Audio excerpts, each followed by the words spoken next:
All right, we are recording. Thank you, Lars, and thank you very much for the opportunity to present on PCA's webinar series. This is the second webinar, and in the first webinar, we heard Professor Hodkiewicz describe the challenges with the document-based data flow. She has some cool examples of value created, and not least how the industrial data ontology is a key feature in addressing these issues. Underneath the industrial data ontology, PCA has started to work on revitalization of their library services. Basically, more like the endpoints that the users will engage with on a daily basis. These library services are the topic for today's webinar. My name is Bo Henningtvedt, and I work for Webstep and are part of the development team that will create this new technical platform for PC.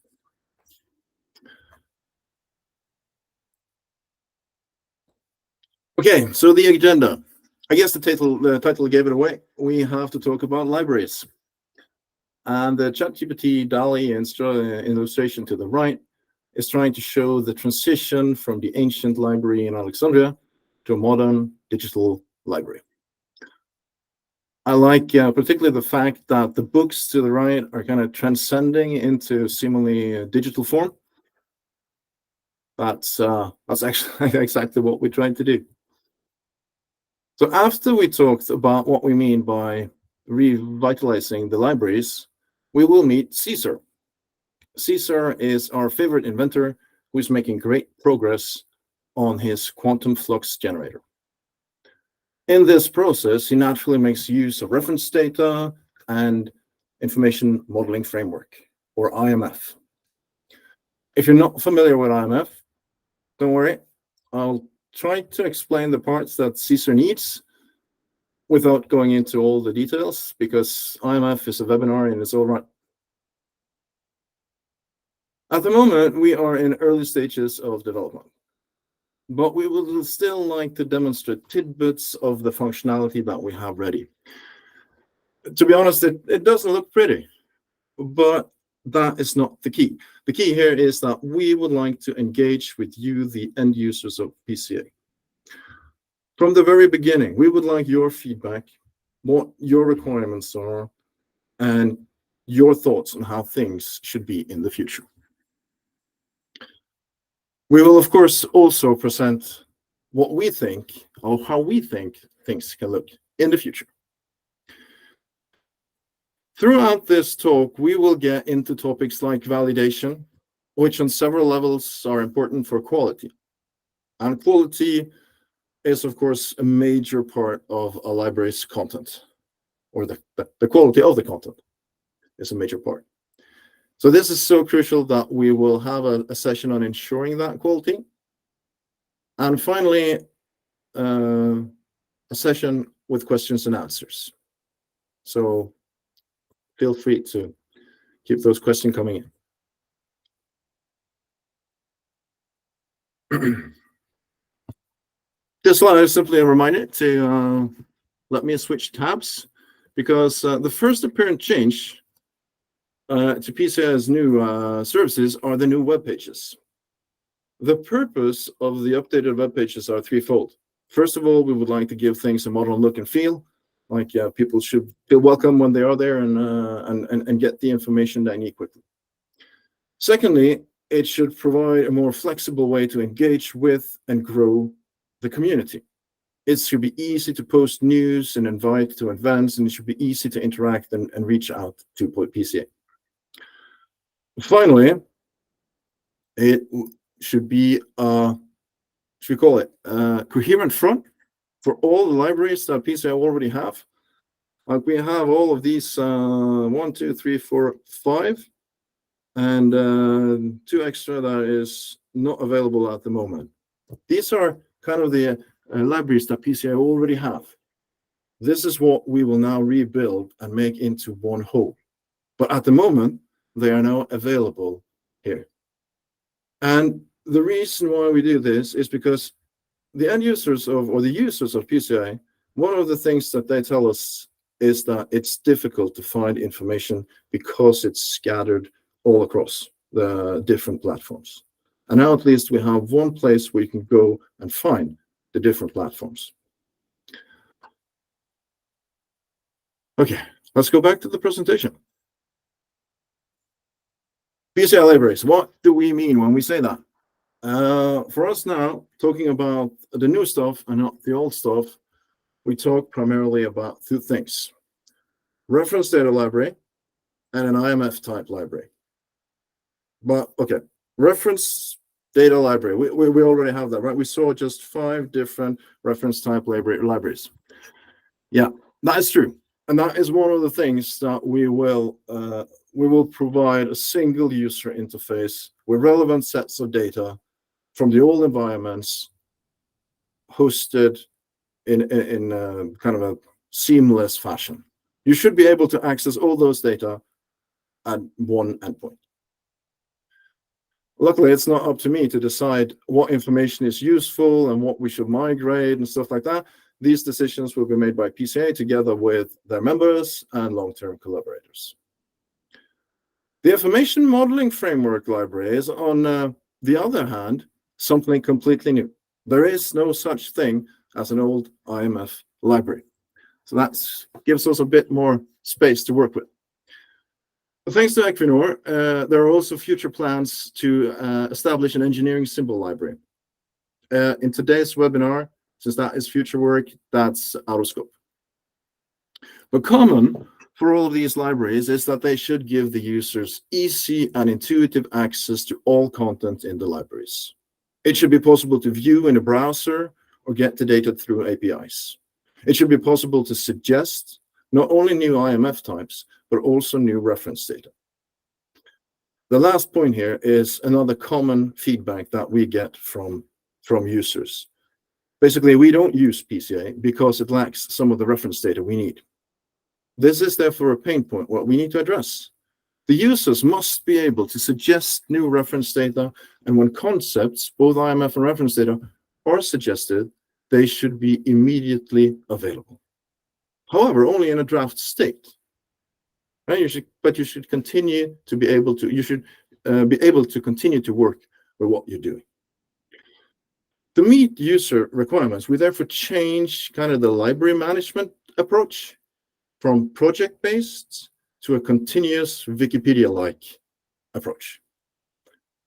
Content can be suggested, and formal processes will let the industry decide whether the suggestion should be approved or not.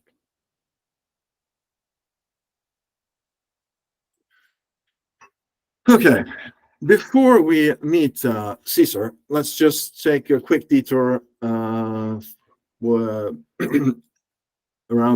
IMF.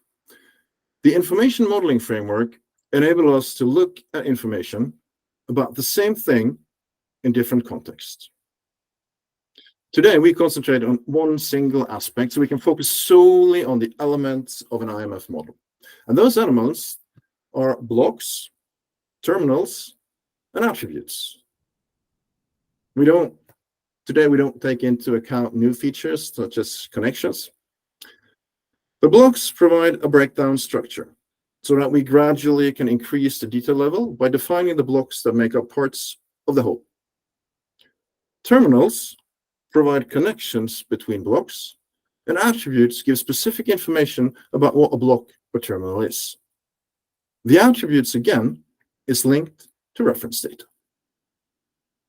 As such, we can say that an IMF model is a way to group reference data to provide a more precise description of what a thing is. And that is what Caesar will use today. This is Caesar. Up through history, standardization organizations have completed mergers, like all organizations. One of these organizations was POSC. A rumor has it that in one of these mergers, one of the manager the top dog, for instance, had a dog named Caesar. And Caesar somehow became part of the name of the new organization. To be honest, I don't know if that's true, but it's still a cool story. Okay, so Caesar is an inventor. He liked to create new things. And we've chosen an inventor here because we would not like to, we will not focus on details in our models, but we will focus on how to use the libraries.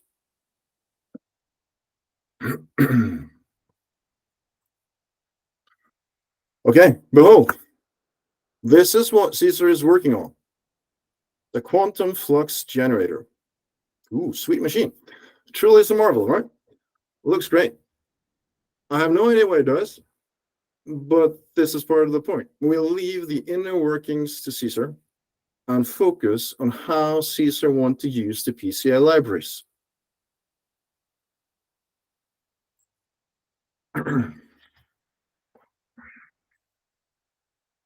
Of course, resourceful dog. He has tools to help him in his innovation process.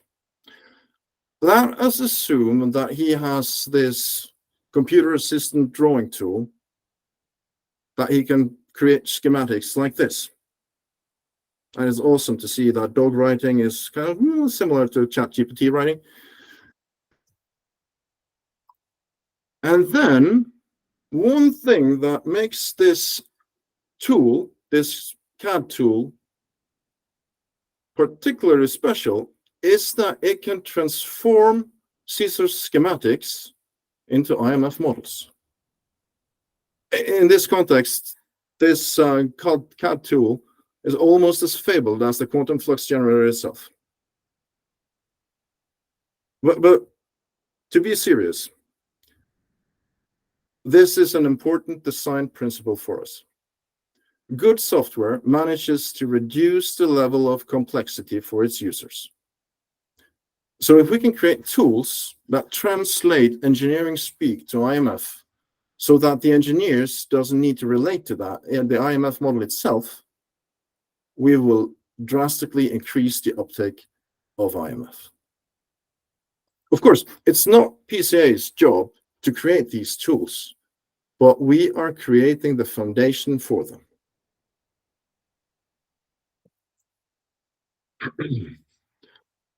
From here on out, we envision that Caesar is working in his CAD tool while we look at the underlying IMF model.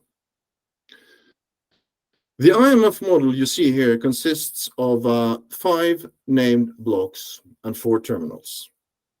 Starting from the top, there is the quantum flux generator. That is connected, that has 2 parts, the chronophase modulator and the temporal resonance chamber. These relationships are shown by lines or arrows with diamond-headed arrows. The 2 parts are connected with 2 terminals each, and the connections are simply lines. They are illustrated as lines. Between these 2 terminals, they are paired and they transfer something between them. A transfer is indicated as an arrow. And finally, the temporal resonance chamber also consists of 2 parts. So this is now our model. This is what Caesar would like to see as a type, as a block, IMF block type in the IMF library.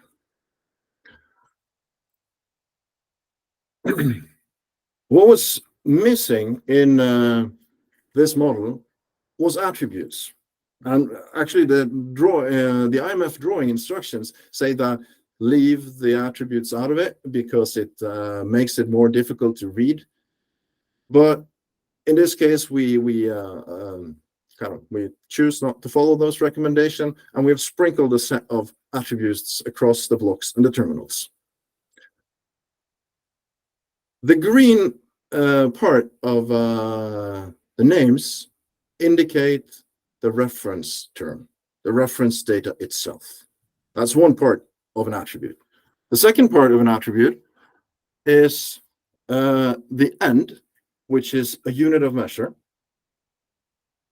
And then you have the parts in front of the green text, which is the qualifiers.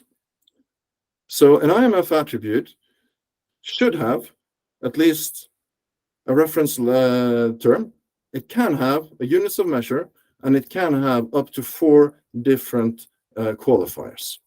We have chosen to keep our number of qualifiers low, so we are talking about a maximum, a minimum, and a design qualifier. The IMF manual allows great flexibility when it comes to the creation of attribute types.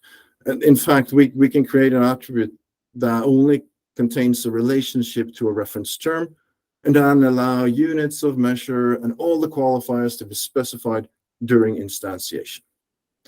This means that the full semantics of the attribute is not decided before it is instantiated, and that the operator of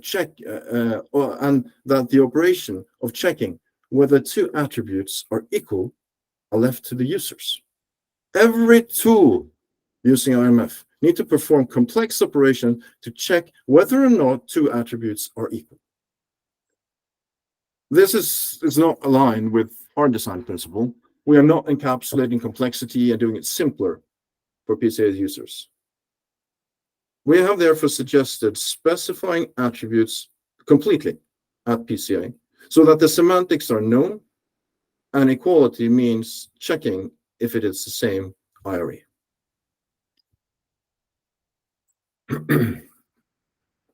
So Caesar wanted to post this IMF block type to PCA.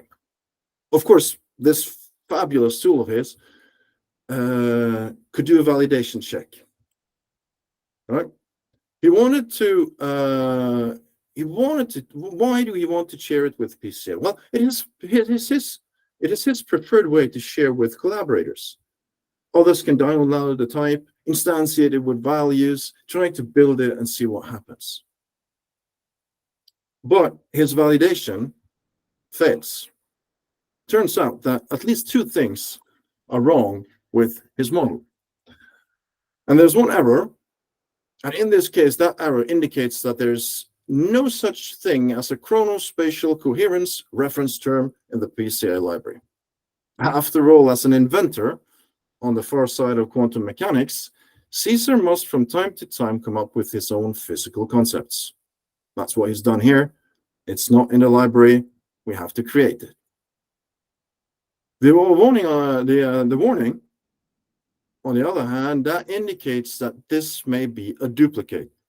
That means that a similar attribute may already exist in the IMF library. And one thing we would like to avoid is duplicates, because then it is difficult for the users to know what term to use. So we'll see how we can fix this. All right. First of all, the attributes that were in error, they kind of the validation that follows up through the IMF model. Right? All the terminals, they have the chronospatial coherence attribute and are therefore failing. In other words, to be able to post an IMF terminal or a block, all the attributes must exist or be possible to create. A similar thing is true for the displacement chamber block. It gets a warning because of this possible duplicate. And since that attribute is a potential duplicate, Caesar will not be able to suggest that as a new term. And we will get back to that in a couple of minutes.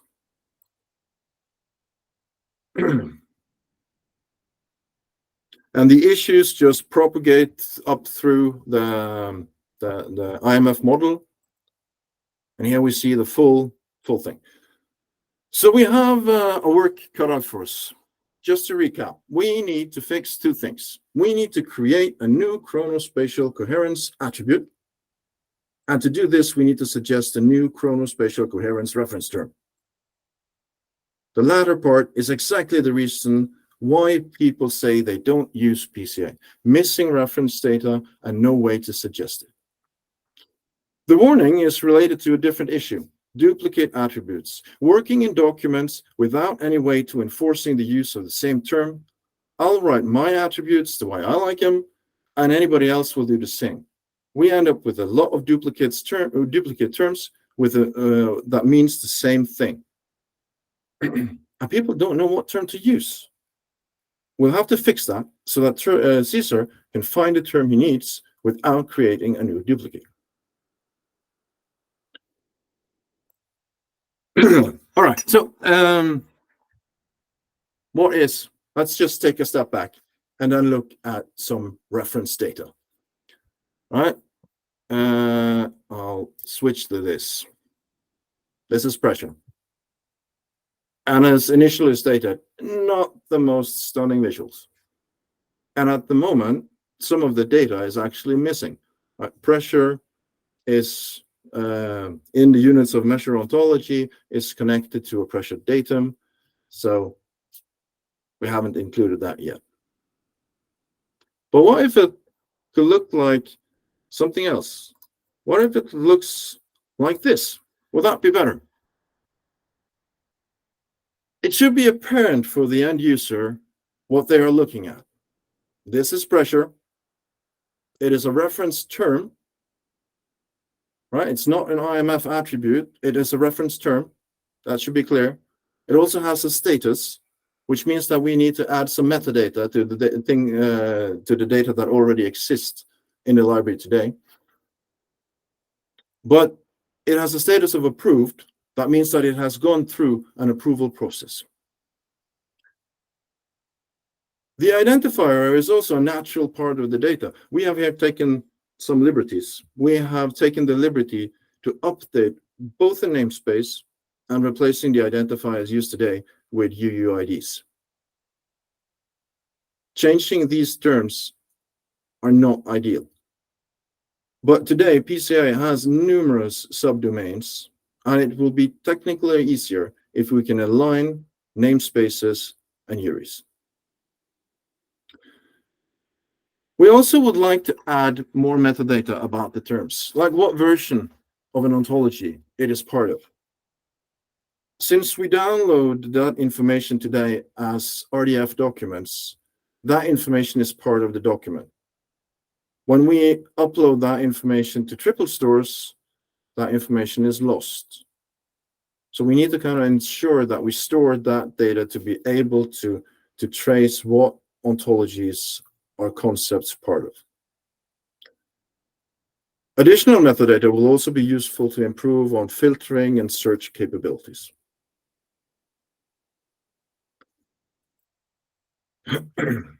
Caesar, he had to suggest new reference data. And suggesting new reference data, that is it's a new thing. It is like he would need this chronospatial coherence. And we are now looking at one of the simpler cases where we can add reference data, right?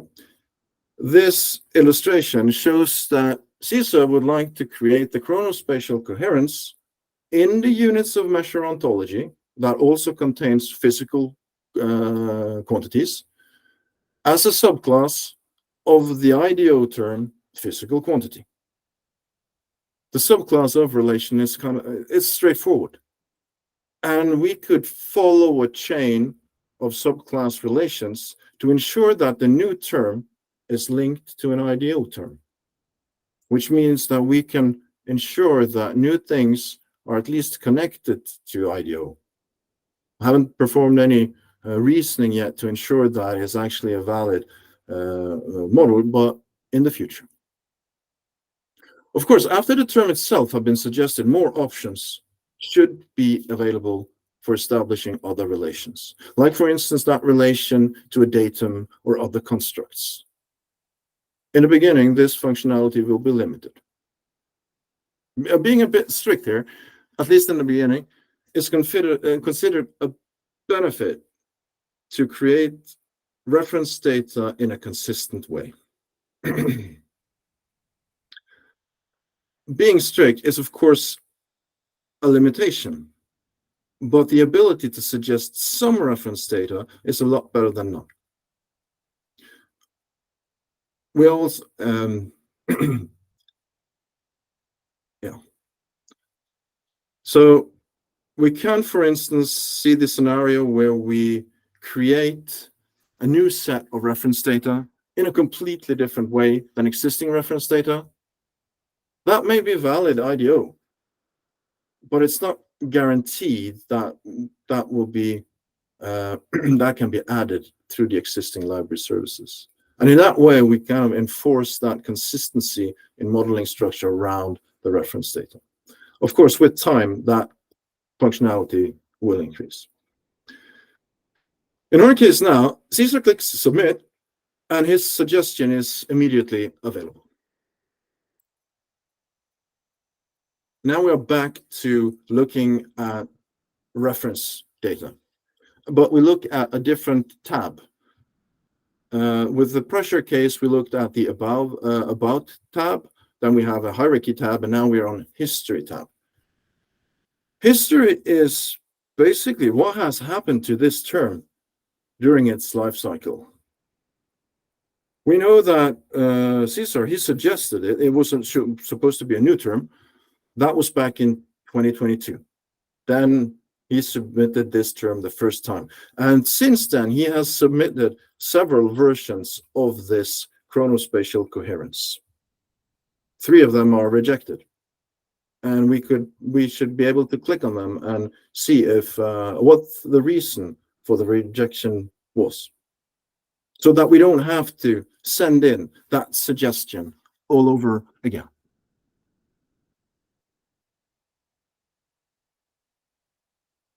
Yeah.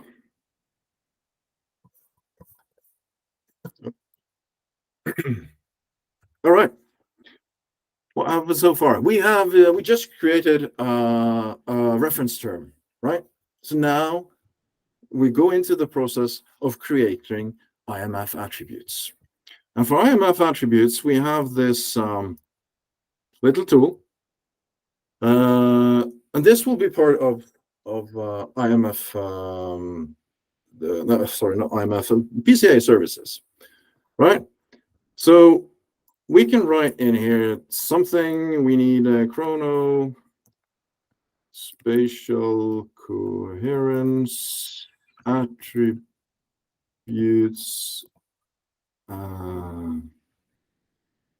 are what makes my terminal tick. Just a justification for why we request this new term. Then we will search for the term that we just added. And here we see we have, I've played with this a bit, so we have some more than just the chronospatial coherence, but this is what we want here. That is the reference term. And then we would like units of measure. I think chronospatial coherence is given in chronos, which is the one down here. Okay, so now we have the two parts of the IMF attribute. We have the predicate, that's the link to the reference term, and then we have the units of measure. In addition, we have these quantifiers. Their range, and range consists of average, minimum, maximum, nominal, and normal. Regularity, on the other hand, consists of absolute and continuous. If we check both of these, well, we will get 10 different suggestions to new attributes that we can create.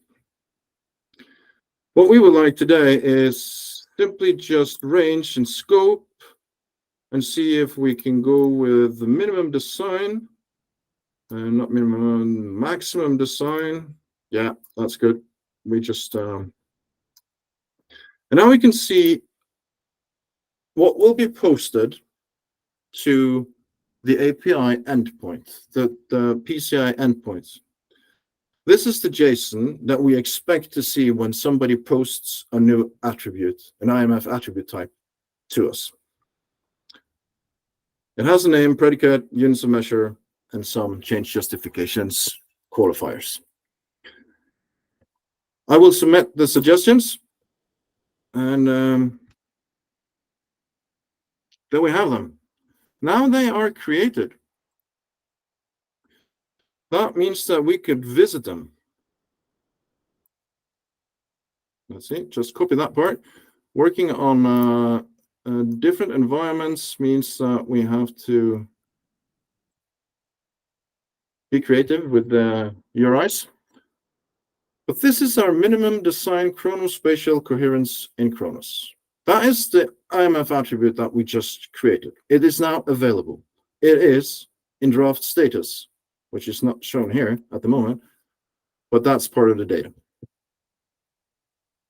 So now we have created two new attributes. Instead of that visual that we just shown this one, how about it looks like this? Or another way, but making it easy for the users to submit a new IMF attribute. Of course, you have to be logged in, and you have to be a member of PCA to be able to log in.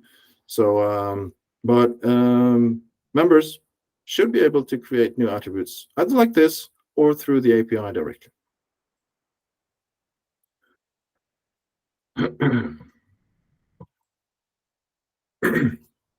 Just a note, the IMF manual favors shackle.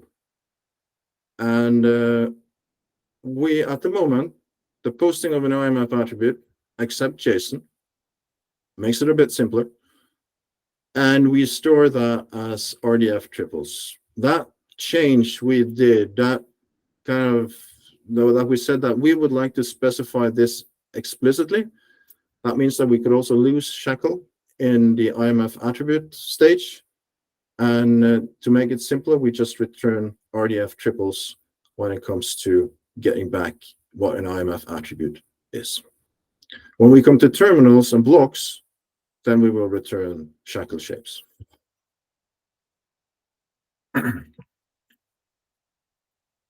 Okay.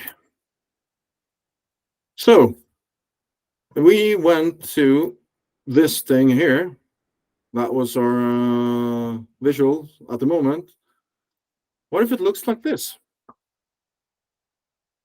What if we can get something clear that this is an IMF attribute?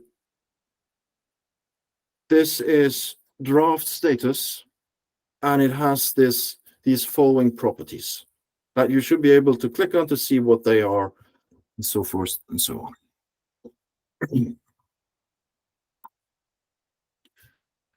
Okay, back to our IMF model, right?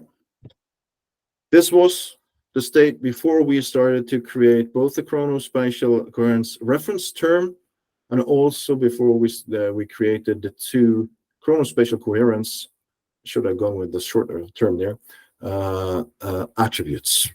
All right, so now that is okay, that exists. And this means that this is now the case.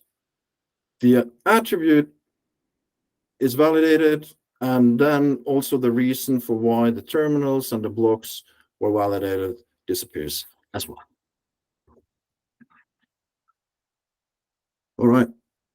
But we had one issue still to go, right? We have this warning, this possible duplicate. So now we should show the creation of an already existing IMF attribute, right? Oh, sorry. That was... we have this over here. This is what we just created, right? We created this minimum design chronospatial coherence in Chronos.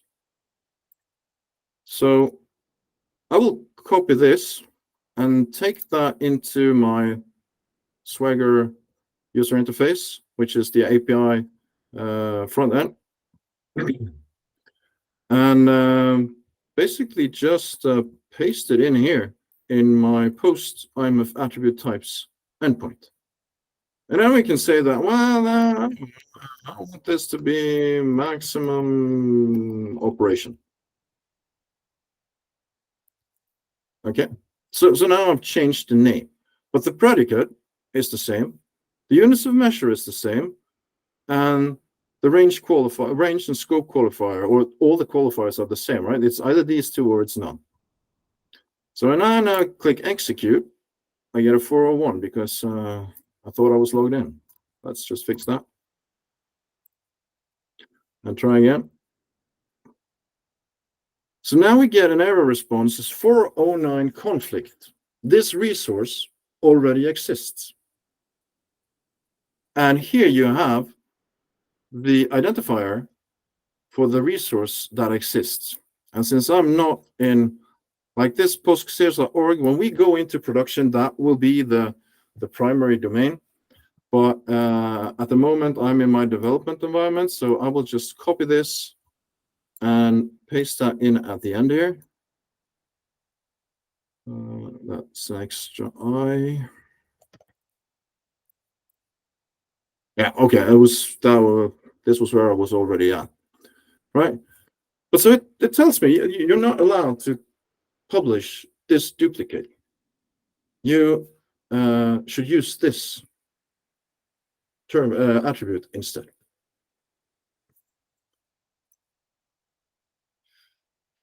Okay, and I click forward, right? So now the warning is gone. Instead of design max capacity here, we have maximum design capacity, which is the proper term. This is now not, it's just from the name that we check this. We check on the parts of that attribute. Is the predicate the same? Does it have a unit of measure? Is it the same?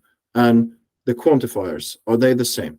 If they are, then it's a duplicate. It doesn't matter what you try to call it, it's still the same. This is to prevent duplicates in our IMF attributes.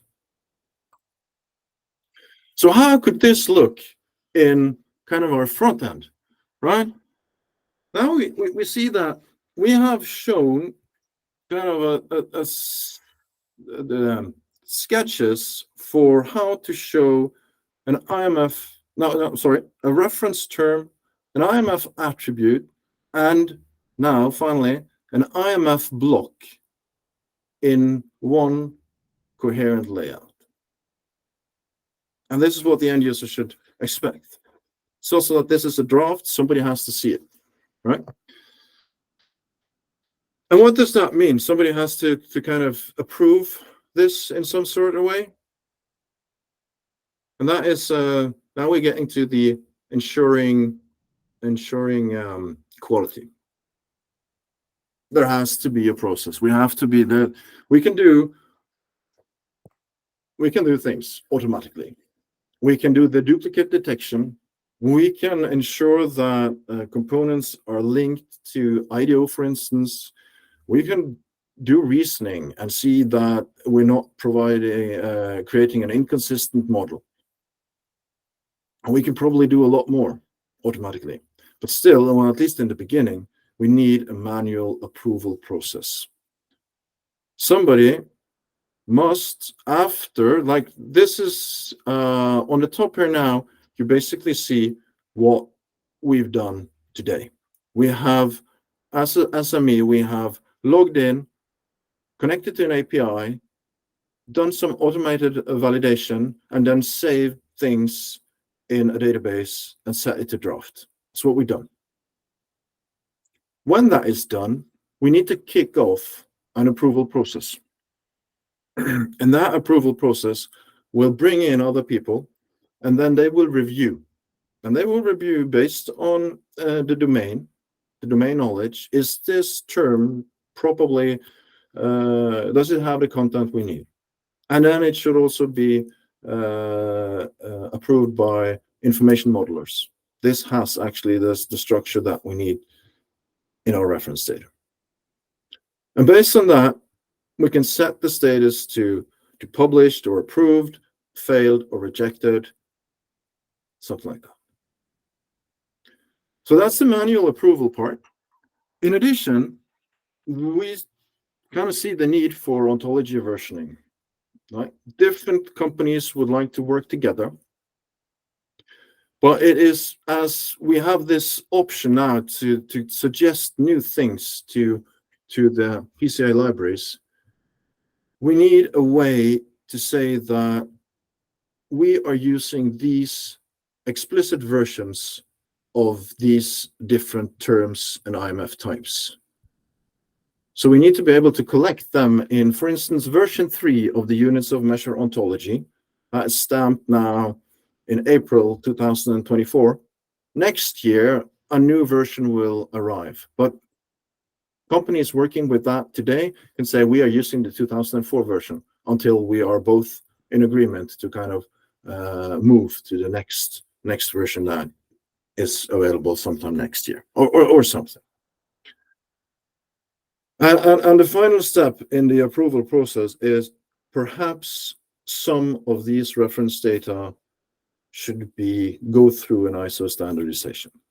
Is that necessary? Is it so kind of so important that we have an ISO stamp on some of the reference data that is a process that should be kicked off? So there's a lot of approval processes and validation that at least will be considered and perhaps taken into account. Yeah. All right. That was it. Thanks for listening in. Now we're ready for a Q&A session, and Cesar will take your questions.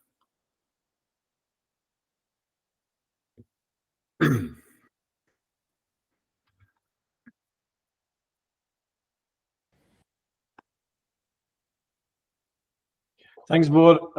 I don't have a question, just a small info. There's a small typo in the email address we are seeing on the screen. It's Caesar is CAESAR.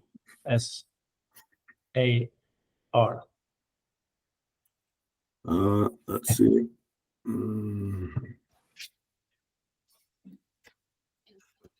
Just in case somebody took a screenshot and plans to use the email address, then it's going to end up nowhere in cyberspace.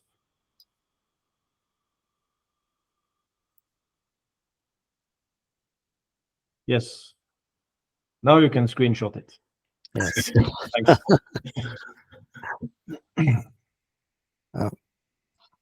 All right. Yeah.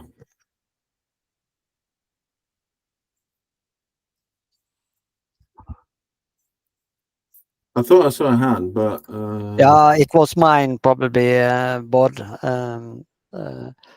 I came in late, so I missed your probably your most important part. But I got the validation you did, which I think is what we need, and then you also went into the manual thing that Lars need to plan for in these first instances that we will create.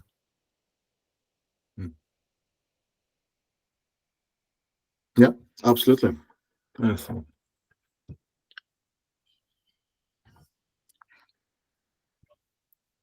Very good.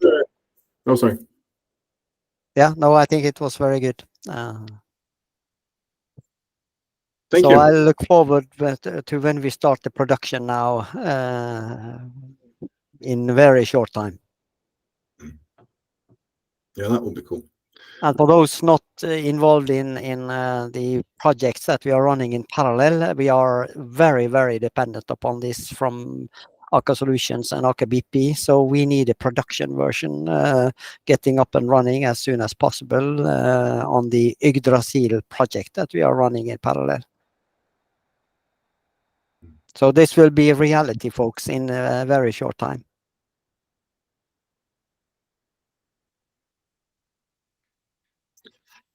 Absolutely. And please, if you have, you don't have to do the feedback now, but if you would like to discuss with us, if you have thoughts and ideas on how PCA services should look in the future, please let us know. Reach out. Yeah. Yeah, so if there's No questions. I don't know. Lars, do you have some final words or? Yes. Again, thanks a lot, Paul.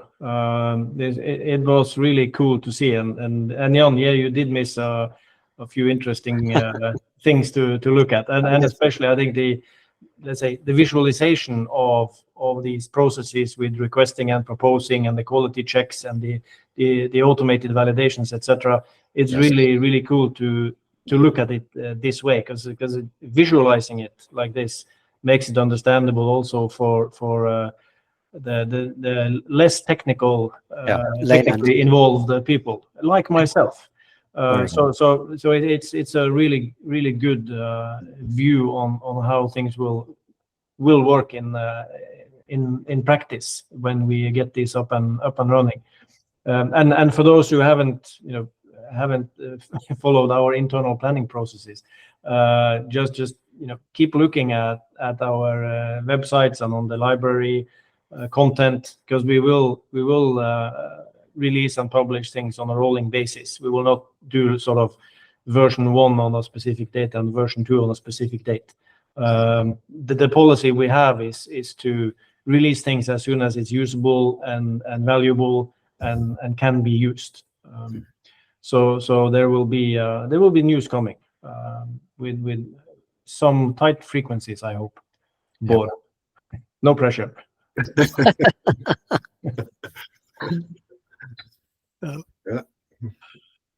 Maybe then, if there is I don't see any hands up, and I think there's been a good time to think about the questions that didn't come. So if you want to send any questions or comments or anything, just use the email address you see on the screen. And otherwise, just keep watching our spaces on YouTube and also on LinkedIn. Our next webinar will be we haven't set the date, but late May or early June. And it will be announced on our web pages and also on our LinkedIn profile. So watch our spaces. Then I just say thanks a lot. Thanks for the attention, and we'll see you again. Thanks for listening, everybody. Thank you so much for the talk. Thank you all. Bye-bye.